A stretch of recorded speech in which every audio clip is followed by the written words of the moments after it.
Hello, Eastmont staff. Hello, community. This is Spencer Taylor, your superintendent. I want to give you an update on our budget, how we're doing this year, how we're doing next year.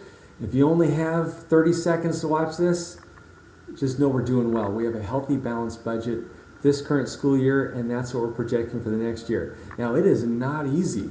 We've had to make a lot of really difficult decisions, but because of your support, because of us working together, we're able to live within our means. So here's the story behind the story. First of all, our priorities: balanced budget. Just like we're all experiencing, inflation is bad, and our revenues are not keeping up with inflation, so we have to proactively make reductions and account for that. We have growing capital facilities needs that need to be addressed that we're working on, but there's a lot to be done, specifically at Kinroy and Lee and Cascade Elementary Schools, which the facilities are really showing their age. And lastly, what's really important to us is a sustainable and equitable staffing model. Sustainable means that we feel good that we can continue our staffing just with reductions through attrition. And equitable means that we have a similar formula going to our schools, so it's consistent across our schools. The main driver of revenues in school districts is enrollment. When enrollment goes up, revenues go up. When enrollment goes down, revenues go down. So not only do we have inflation, cost escalations, but we're also seeing a slow declining enrollment. Now we're projecting 175 students less. We're budgeting for that. We believe we're going to come in higher than that, but we want to make sure in living within our means, we're very conservative as we look forward with enrollment. So you see a graduating class, quite large, 475 students, and a smaller incoming class of about 380 students. You add an increase to running start of about 80, and you'll see that deficit. Eastmont, not too long ago, had over 6,000 students, and we're projecting in the not too distant future to be around 5,000. This is mainly because of declining birth rate, which is happening all over the world. When people are having less children, there's less children to go into the schools. So that is our enrollment projection for the next few years.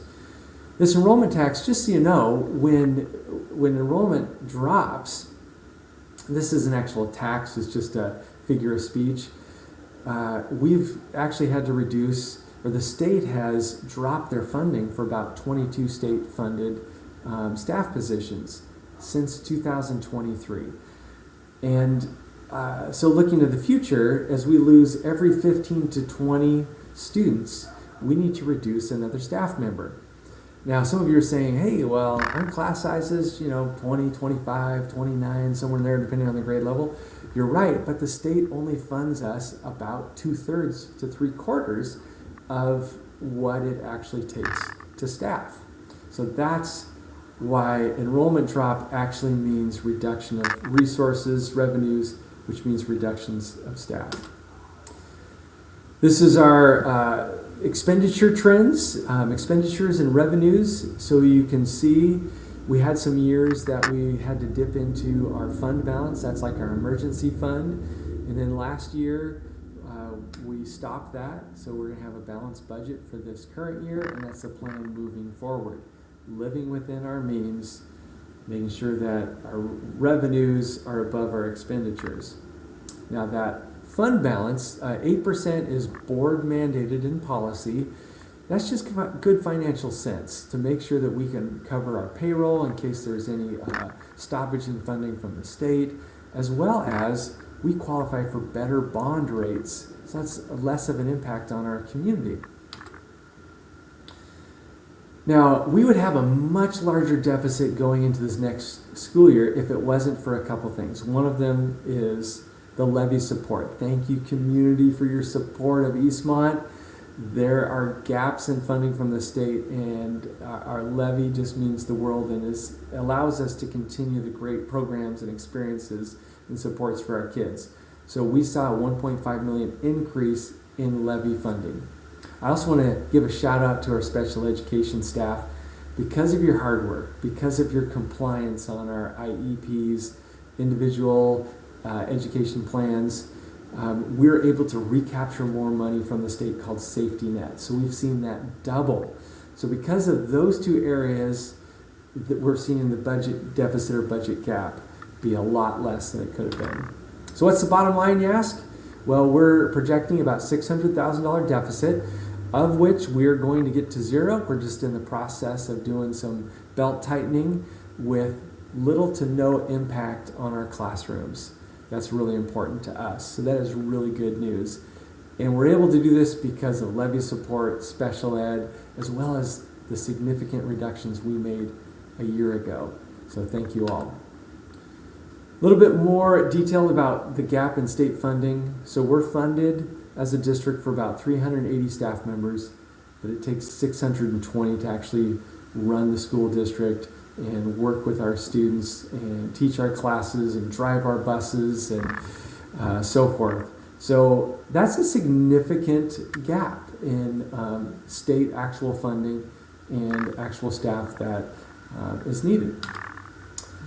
Other specifics about the gap, continue to see a significant gap in materials and supplies from the state, insurance benefits, medical benefits, sub costs, and then that special education funding gap. In fact, since the McCleary decision, when we were up to 52% of the overall state budget, we're down to 42% in 6 years. The sweet spot for schools is 85% spent on people. Really, we are in the people business. It takes people to serve our community's children.